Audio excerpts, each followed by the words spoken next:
खबर सामने आ रही है। एसएमएस के निलंबित डॉक्टर मनीष अग्रवाल को जमानत, कर्मचारी जगत सिंह तंवर को भी मिली जमानत। ब्रेन काइल सप्लाई कंपनी से रिश्वत का मामला। एसएमएस अस्पताल के न्यूरो सर्जरी विभाग अध्यक्ष थे अग्रवाल। कंपनी के 12,50,000 के बिल पास करने की एवज में रिश्वत का केस। जस्टिस अनिल कुमार उपमन की सिंगल बेंच का आदेश। डॉक्टर मनीष अग्रवाल और अन्य की याचिका, जमानत याचिका पर आदेश जारी कर दिया है। तो राजस्थान हाईकोर्ट से जुड़ी अहम खबर आपको दे रहे हैं। एसएमएस के निलंबित डॉक्टर मनीष अग्रवाल को जमानत मिल गई है। कर्मचारी जगत सिंह तंवर को भी मिली जमानत। ब्रेन कॉइल सप्लाई कंपनी से रिश्वत का मामला। एसएमएस अस्पताल के न्यूरो सर्जरी विभाग अध्यक्ष थे अग्रवाल। कंपनी के 12,50,000 की बिल पास करने की एवज में रिश्वत का केस। जस्टिस अनिल कुमार उपमन को की सिंगल बेंच का आदेश। डॉक्टर मनीष अग्रवाल और अन्य की जमानत याचिका पर आदेश।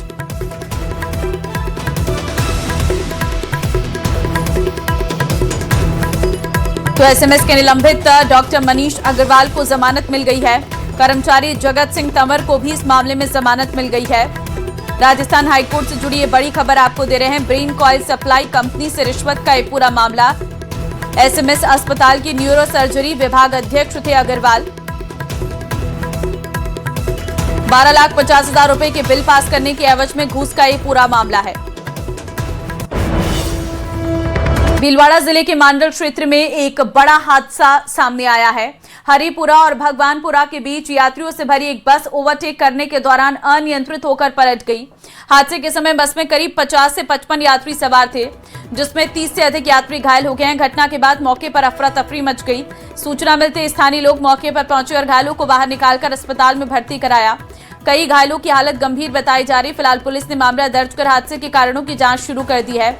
वहीं एमजीएच में विधायक अशोक कोठारी और अस्पताल अधीक्षक डॉक्टर अरुण गौर ने पहुंचकर घायलों की स्थिति का जायजा लिया और बेहतर उपचार के निर्देश दिए।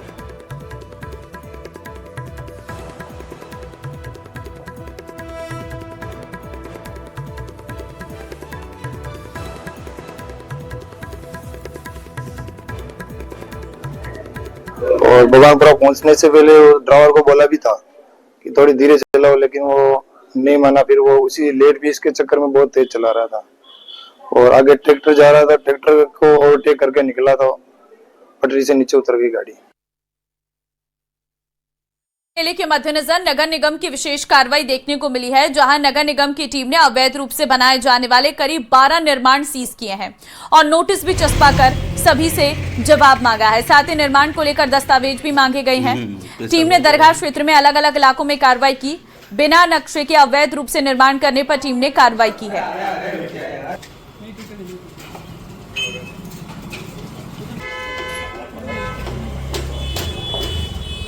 तो नोटिस चस्पा कर जवाब और दस्तावेज मांगे गए हैं।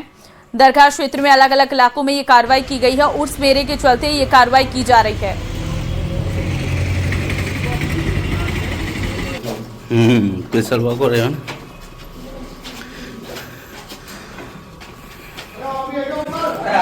मरीज का हंगामा देखने को मिला है, जहां हंगामा कर रहे मरीज से महिला गार्ड से बदसलूकी की गई। हालांकि गार्ड और अस्पताल कार्मिकों ने मरीज को शांत कराया और हंगामे की सूचना कोतवाली पुलिस को दी गई। जब तक पुलिस पहुंच पाती उससे पहले मरीज रवाना हो गया। दरअसल बलदेव नगर में कार की टक्कर लगने से मामूली चोट आई थी, जिसको लेकर मरीज ने हंगामा किया। तो देखिए, जेलन अस्पताल में हंगामा, मरीज ने यहां पर बवाल काटा है। गार्ड की शिकायत पर अब अग्रिम कार्रवाई होगी। जेलन अस्पताल में मरीज का यह हंगामा देखने को मिला। हंगामा कर रहे मरीज ने महिला गार्ड से बदसलूकी की है। कार की टक्कर लगने से मामूली चोट आई थी। गार्ड और अस्पताल कर्मियों ने मरीज को शांत कराया। देखिए, पुलिस को सूचना दी गई, उससे पहले मरीज यहां से रवाना हो चुका था।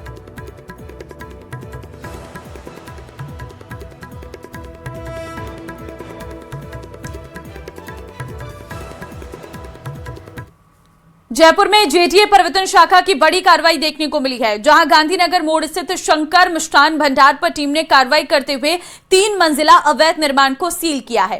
होटल रॉयल रिट्रीट के सामने से निर्माण चल रहा था और 2 साल पहले इस बिल्डिंग को सील किया गया था और सील खोलने की शर्त को निर्माणकर्ता ने पूरा नहीं किया, जिसके बाद कार्रवाई की गई है। तो पुलिस कर्मियों के पेट के अंदर जब दर्द हुआ तो कहा जा सकता है कि नियम, कायदे और कानून याद आ गए। जी हाँ, दरअसल ये मामला जुड़ा हुआ है शंकर मिष्ठान भंडार से।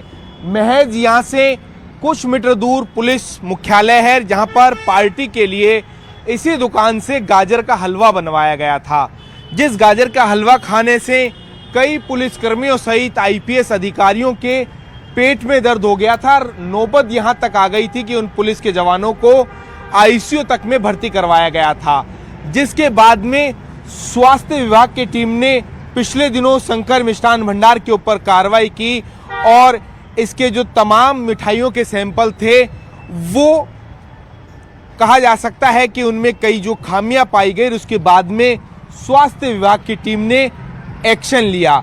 वहीं आज इस शंकर मिष्ठान भंडार के ऊपर बनी ये बहुमंजिला आप जो देख सकते हैं कि बैंक्वेट हॉल जो और होटल ये जो है इसे जेडीए के द्वारा जो है वो सीज कर दिया गया है। तस्वीरें आप देख सकते हैं कि जेडीए की टीम आज यहाँ पर पहुंची और अवैध निर्माण का हवाला देते हुए यहाँ पर इस पूरी कार्रवाई को अंजाम दिया गया है। न्यूज़ 18 राजस्थान के लिए सहयोगी दिलीप चेची के साथ रोशन शर्मा की रिपोर्ट। पाली में किसानों का प्रदर्शन देखने को मिला है। टेल तक सिंचाई के लिए पानी नहीं मिलने से फूटा गुस्सा। सिंचाई विभाग के अधिकारियों की गाड़ी का घेराव किया है। उच्च अधिकारियों को मौके पर बुलाने के लिए अड़े किसान। सरदार समंद बांध से सिंचाई का पानी नहीं मिलने से नाराजगी। पहले भी कई बार आंदोलन कर चुके हैं किसान। उपखंड क्षेत्र के डाबर गांव का ये पूरा मोहल्ला है। आपको बता दें कि पूरा मामला जो है सामने आया है। उच्च अधिकारियों को मौके पर बुलाने के लिए यहाँ पर गाड़ी का घेराव भी किया गया है और किसान जो है यहाँ पर अड़े रहे। पहले भी कई बार इस तरह से आंदोलन कर चुके हैं किसान। टेल तक सिंचाई के लिए पानी नहीं मिलने से फूटा है ये गुस्सा।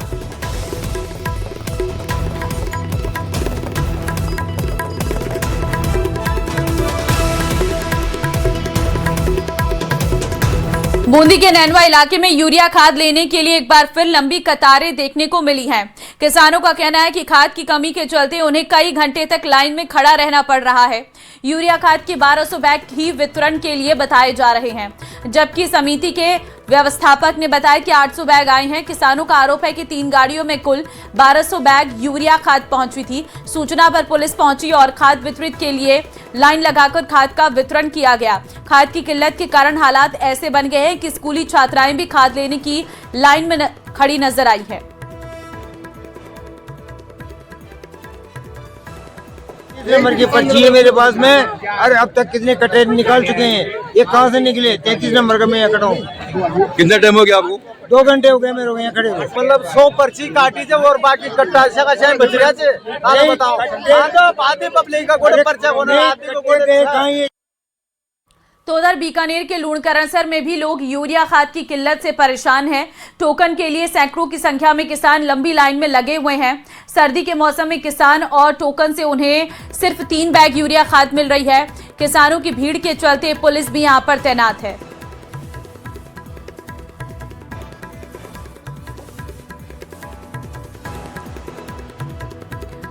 तो वहीं जालोर के आहोर में मूंग खरीद केंद्र पर किसानों ने हंगामा कर दिया। पिछले 15-20 दिनों से किसान अपनी मूंग की तुलाई के लिए केंद्र पर डटे हुए हैं। किसानों का आरोप है कि व्यापारी और राजनीतिक पहुंच लोग उनकी उपज को तुरंत खरीद लेते हैं, जबकि उनकी मूंग को रिजेक्ट कर दिया जाता है। इस कारण किसानों में काफी आक्रोश देखा गया है।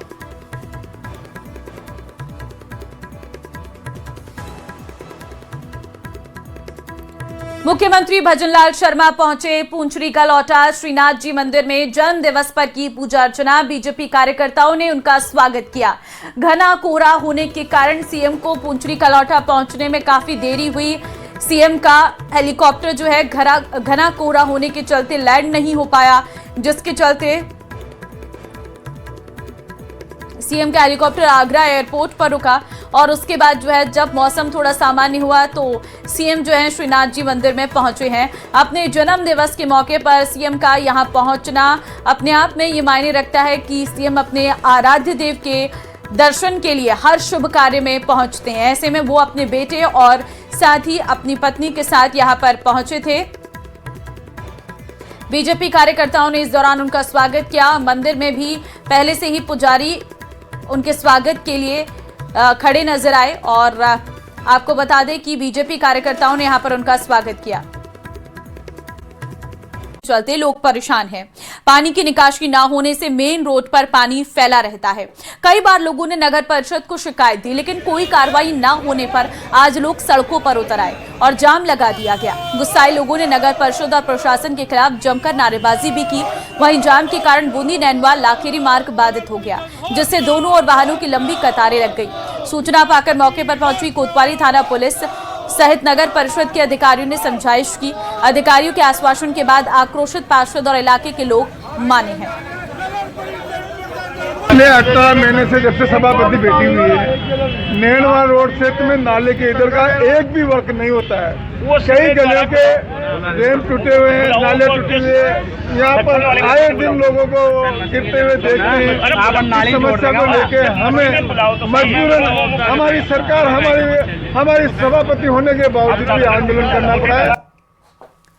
वन रक्षक भर्ती परीक्षा पेपर लीक मामले में एसओजी ने बड़ी कार्रवाई की और मास्टरमाइंड जबराराम जाट का बांसवाड़ा जिला अस्पताल में मेडिकल कराया है और इसके बाद आरोपी को न्यायालय में पेश किया जाएगा, जहां एसओजी द्वारा 9 दिन की पुलिस कस्टडी रिमांड की मांग की जाएगी। पूछताछ में 4 अन्य आरोपियों के नाम सामने आए हैं, जिनकी पूरी जानकारी एसओजी के पास मौजूद है। सभी आरोपी फिलहाल फरार हैं, जिनकी जल्द गिरफ्तारी की जाएगी।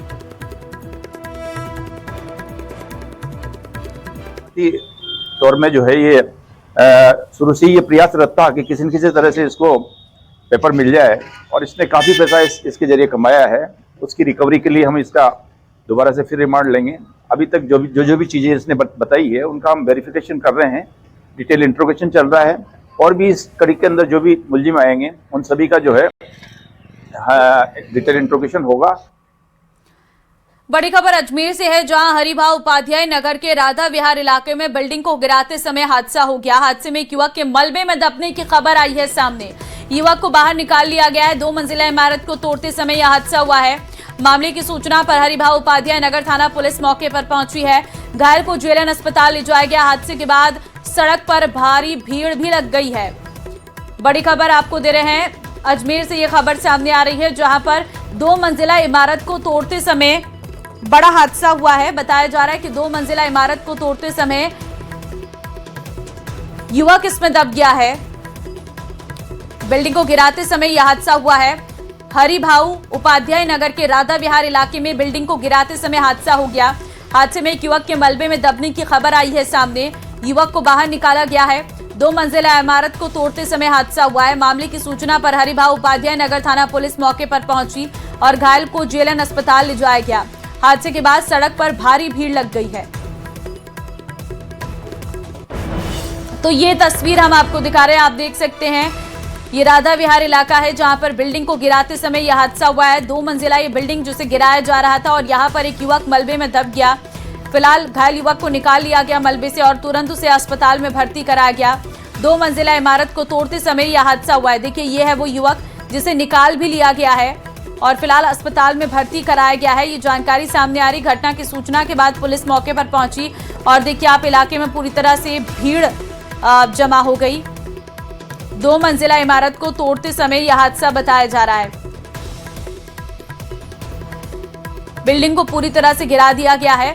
हादसे में युवक मलबे में दब गया, लेकिन इतनी बड़ी गलती हुई कैसे, इस बात की जांच की जा रही है। और आप देख सकते हैं मौके पर लोगों की भीड़ जमा है।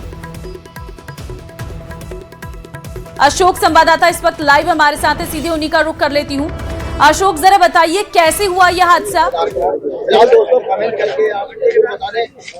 जी बिल्कुल, ये बेसमेंट सहित 3 मंजिला इमारत थी। इमारत में आप देखेंगे, सीधे मैं तस्वीरें आपको दिखाऊंगा। ये 3 मंजिला इमारत, कुछ जो मजदूर थे, जो अनट्रेंड मजदूर थे, वो इसको तोड़ रहे थे। ना इसमें कोई इंजीनियर सामने आया, न कोई अन्य जो जानकार हैं उसकी यहाँ पर जो है उनकी जानकारी ली गई है। 3 मंजिला इमारत थी बेसमेंट सहित और ऊपर जो है अचानक नीचे से जेसीबी से इसको तोड़ा जा रहा था। स्थानीय लोगों का कहना कहना है कि करीब 1 महीने से इस बिल्डिंग को तोड़ने की कार्रवाई जो है वो यहाँ पर की जा रही थी। तो एक बड़ा हादसा जो है बिल्डिंग को तोड़ते समय हुआ है। नीचे से जेसीबी के माध्यम से गलत तरीके से तोड़ा जा रहा था। ये मुख्य मार्ग है जो यहाँ पे के जो हरिभाऊ उपाध्याय नगर है वहां को जोड़ते हुए सारे शहर को जोड़ते हैं। आप देखेंगे इस रोड पर जो है ये पूरा मलबा जो है वो नीचे आकर गिरा है।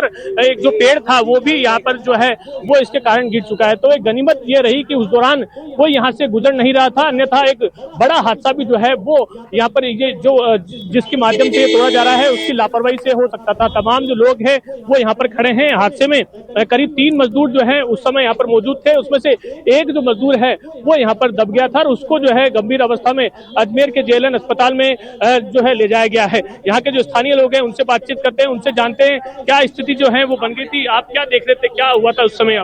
ये पूरी बिल्डिंग गिरी है और एकदम ये ऐसी कंडीशन हुई, हम वहाँ पे थे और भाग के आए थे। इतने में वहाँ से आवाज आ रही थी, एक बंदा अंदर दबा हुआ था और एक बंदा और था, इनके साथ में 2 जने थे। एक बंदा भाग गया था और उसके बाद में सारे स्थानीय लोगों ने मिलके सब जनों ने मिलके उस व्यक्ति को केवल इतना सा सरिया बचे हुए थे। बाकी ऐसी कंडीशन थी कि उसकी मरने की कंडीशन थी। लेकिन आधे घंटे से प्रशासन न तो आया, न एम्बुलेंस को भी फोन करा, न आया है यहाँ पे। और ये कंडीशन रही। वो बंदा फिर बाद में स्थानीय लोगों ने निकाल के उस बंदे को 112 वाली गाड़ी में बैठा के भेजा है।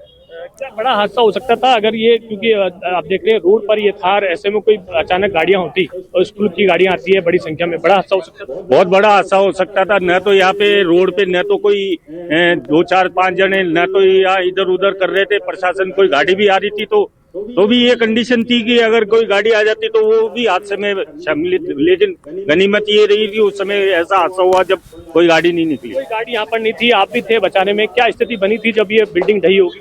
सर स्थिति ये पता नहीं थी ना सर के कोई मजदूर इसके अंदर दब जाएगा। बिल्कुल अशोक, एकदम मालूम पड़ा कि नजर आता है कि लापरवाही ने कहीं ना कहीं एक युवक की जिंदगी जरूर खराब कर दिया।